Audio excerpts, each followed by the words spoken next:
Bismillahirrahmanirrahim. Ada seorang pramugari. Saat saya awal ke Bekasi, kemudian dia mencoba untuk berhijrah. Datanglah dia ke pengajian. Ikut sekali pengajian, bertemu dengan teman-teman yang lillah karena Allah. Apa yang terjadi? Begitu ikut pengajian pertama, dia merasakan ada sesuatu yang berbeda. Ingin dia, rasanya ini yang dicari dalam kerinduannya, ingin merubah. Perhatikan bagaimana Allah membimbingnya pada kebaikan. Saat itulah kemudian dia ingin merubah. Saat ingin merubah, Allah berikan musibah kepadanya. Ujian yang membuat dia lebih kuat lagi. Makanya hati-hati ya. Innallaha, kata Nabi, idza ahabba 'abdan ibtala. Kalau Allah sedang menghadirkan cinta bagi seorang hamba, yang diberikan ujian. Karena dengan ujian itu semakin dipertambahkan pahala-pahalanya, kesabaran mulai meningkat. Bukankah kalau sabar dekat dengan Allah? Quran surah kedua ayat 153, paling kanan sebelah bawah, innallaha ma'as sabirin. Bukankah sabar mengantarkan ke surga? Kalimat pertama malaikat kepada ahli surga itu sabar. Quran surah 13 ayat ke-24. Salamun alaikum bima sabartum. Wal malaikatu yadkhuluna min kulli babin. Malaikat masuk ke dalam setiap pintu surga mengucapkan selamat pada ahli surga. Apa ucapannya? Ayat 24 di Quran surah ke-13. Salamun alaikum bima sabartum. Selamat, kamu telah sabar menjalani kehidupan di muka bumi ini. Sabar tidak akan bersanding kecuali dengan musibah. Makanya ayat musibah bersanding dengan sabar. Quran surah kedua ayat 156 dari 155-nya paling kiri sebelah atas. Lihat, wala nabluwannakum bisyai'in minal khauf wal ju' wa naqsin minal amwal wal anfus wath thamarat wa basyyiris sabirin. Siapa orang sabar ini? Ayat 156-nya. Alladzina idza asabathum musibah, sabar bersanding dengan musibah. Qalu inna lillahi wa inna ilaihi raji'un. Terserah mau diuji apapun, toh kalaupun diambil, saya milik Allah juga. Hilang sendal, alhamdulillah, sendal titipan Allah, bukan punya saya. Kalau jiwa apapun diambil, itu milik Allah juga. Gak akan marah. Yang ada malah syukur. Tobat, baru mau tobat teman-teman, si Allah ingin bertobat, pakai sepatu baru ke masjid. Begitu pulang, hilang. Ya Allah, saya akan tobat, kok sepatunya hilang? Tidak diterima tobat saya, ya Allah ya. Tidak, bukan. Lihat cara berpikirnya.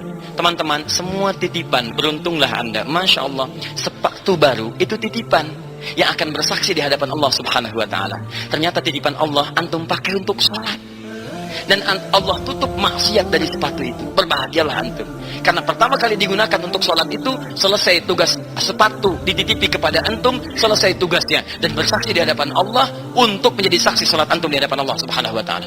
Nggak pernah dipakai maksiat, nggak pernah dipakai yang lain. Kalau pencuri, rizki memang yang haram, maka diambillah dia oleh pencuri untuk menambah segala dosanya.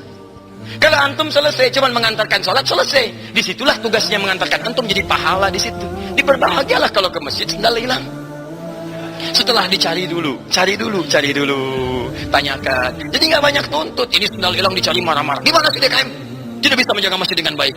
Nggak bisa melihat, pasang CCTV. Masya Allah, padahal yang hilang sendal jepit.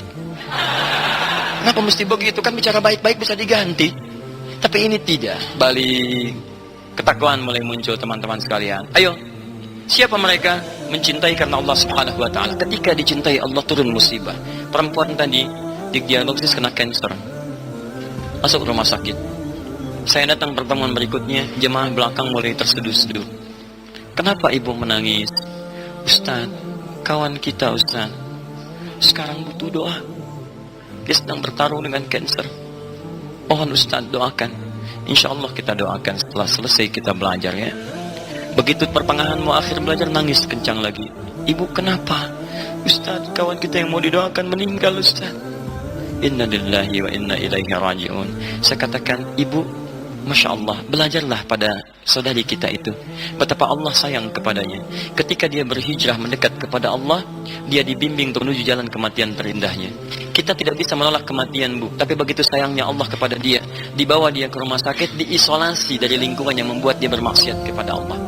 Bahasa kita tidak sembuh, tapi hikmah Allah yang menjadikan dia disimpan supaya tidak diganggu oleh yang lainnya. Maka bukankah dengan sakit diampuni dosanya? Dia beristighfar, dia bertobat, tobat diterima dan ditutup menerima informasi dari yang buruk-buruk yang lainnya. Yang ada suami yang mengajak pada zikir, yang ada lantunan ayat Al-Quran, dia tidak mendengar gibah lagi, dia tidak melihat yang haram lagi. Ketika mata ditutup dari yang haram, telinga ditutup dari yang haram, kemudian mulut ditutup dari yang haram, dan tobat diterima, amalan sudah ada, surga baginya insya Allah. Yang tidak aman kita, Bu, sekarang yang membicarakan orang lain, yang kita tidak tahu kapan kembali kepada Allah Subhanahu wa taala. Maka mari kita antarkan insyaallah ke alam kuburnya dalam keadaan yang terbaik. Malamnya kami datang untuk bertakziah teman-teman. Antum tahu apa yang terjadi? Dalam pekerjaan dunianya yang datang cuma 1-2 orang, yang banyak karangan bunganya. Perhatikan, teman materi yang datang materi. Di akhir hidupnya datang ke majlis ilmu, cuma sekali pertemuan yang datang memenuhi ibu-ibu majlis ilmu. Plus dengan suami-suaminya datang, anaknya, jadi lebih baik keseluruhannya. Anda bayangkan, sehari datang ke majlis ilmu, ternyata sehari itulah mengantarkan pada kematian yang sesungguhnya. Dan kasih sayang Allah menjadikan teman terbaik ya teman-teman pengajian. Makanya antum berpikir dulu kalau mencari teman yang ahli maksiat, bayangkan ketika itu meninggal. Kemana? Joget yuk, Masya Allah, sedang joget meninggal. Ayo, kemana? Mabok yuk, sedang mabok meninggal. Ya. Meninggal. Mau kamu lala, mau tidak, meninggal. Pukulin. Cara meninggalnya pun dipukulin. Quran surah 8 ayat 50. Akhriju anfusakum, kata malaikat. Hei, susah banget keluarnya. Cepat keluar, cepat keluar, cepat keluar. Pukul. Orang baik itu tidak tenang. Karena antum bergaul dengan orang yang menenangkan, panggilannya pun tenang. Quran surah 89 ayat 27 sampai 30. Ya ayyatuhan nafsul mutmainnah. Hei jiwa yang tenang. Sahabatnya tenang, dirinya tenang, meninggalnya tenang. Nah, bagaimana menemukan yang seperti itu? Yang mencintai karena Allah, turunkan ayat-ayatnya. Ayat pertama ini yang belum saya tuliskan. Kalau antum ingin punya teman yang baik, antum dulu jadi baik. Saya ulang. Kalau antum ingin punya teman yang baik, maka anda mesti jadi orang baik dulu. Perhatikan bahasa Qurannya. Surah ke-24 ayat ke-26. An-Nur ayat ke-26. Al-khabithatu lil-khabithina wal-khabithuna lil-khabithat wat-tayyibatu lit-tayyibin wat-tayyibuna lit-tayyibat. Yang buruk akan ketemu buruk. Pasangan sampai dibawa ke rumah tangga pun jelek ketemu jelek lagi. Baik ketemu baik. Bahasa Qur'annya, kalau anda ingin jadi baik, bertemu dengan yang baik, anda jadi baik dulu. Karena orang baik hanya akan dipertemukan dengan yang baik lagi. Makanya ketika Asiyah bertemu dengan Firaun, belum ada hidayah. Asiyah jadi baik, dapat hidayah. Ketika Asiyah dapat hidayah, tidak bisa bersatu dengan Firaun. Karena Asiyah baik, Firaun tidak mau jadi baik. Makanya ketika berdoa di hadapan Allah Subhanahu wa taala, Rabbi ibnili indaka baitan fil jannah.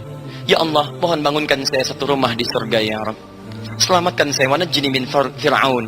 Selamatkan saya dari Fir'aun dan seluruh aktivitas kehidupannya. Pisah saya dengan dia. Walaupun dunia datang dengan kematian, siksaan, itu nggak ada bedanya. Kita nggak bisa milih.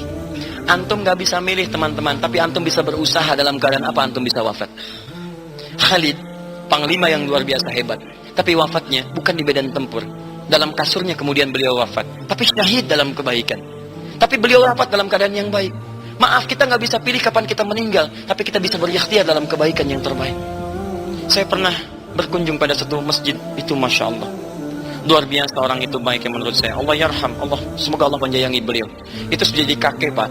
Datang orang Qatar ke rumah beliau, ke tempat beliau. Tadi Qatar, nggak tahu gimana orang Qatar bisa ke situ. Kata orang Qatar, ini kisah nyata, karena saya pernah sholat langsung di masjidnya. Kata orang Qatar, saya pengen bangun di masjid di sini, dan anda yang merawatnya. Lah kok piye datang ke situ? Kenal dari mana? Tahu dari mana tiba-tiba ke situ kalau bukan Allah perjalankan? Mustahil. Jadi di masjidnya dirawat oleh beliau. Orang baik. Buka masjid, adzan, ngimamin di situ. Anda tahu apa yang terjadi? Selain orang baik hadir di dalamnya, wafatnya pun dalam keadaan baik. Bulan Ramadan, nunggu buka jam 4 sore. Jumat yang terakhir. Cuman tiduran saja, merem-melek, ya ayat Tuhan nafsul mutmainnah. Masya Allah. Panggilannya enak, hidup baik, teman baik, diantarkan dari luar. Meninggalnya cuman merem-melek, meninggal. Itu di belakang ada yang merem-melek, belum meninggal juga tuh. Belum meninggal juga. Hati-hati. Makanya mungkin kita perlu teman-teman terbaik dalam kehidupan. Ayo teman-teman sekalian, cari. Ya, Ahmad Muzammil, kawan kami juga mungkin pernah dengar, ahli tafsir Al-Quran, orangnya saleh. Masya Allah, beda dengan kami barangkali sekitaran 7 tahunan lah. Dulu saya masih 30 tahun, beliau 37 tahun. Hari Kamis meninggalnya, Masya Allah, setelah sholat subuh. Itu pun ringan meninggalnya, enak. Setelah subuh cuma bersin 2 kali, hasih, meninggal. Tadi udah berkali-kali bersin, belum meninggal juga. Ya, ayo kita cari teman yang baik-baik. Tapi pahalanya udah banyak. Kamu, Ahmad Muzammil pulang. Pahala kamu sudah banyak. Setiap kamu tahsin, muridnya banyak. Setiap mereka tahsin, kamu pahala dapat. Setiap baca 1 huruf, 10 kebaikan. Sudah, pulang. Bersin, meninggal. Merem-melek, meninggal. Ya kita sampai malam ini, yang bersin sudah banyak, merem-melek sudah banyak, belum meninggal juga. Barangkali itu pertanda dari Allah kita menambah bakal-bakal terbaik. Cari teman yang baik. Wabarakatuh.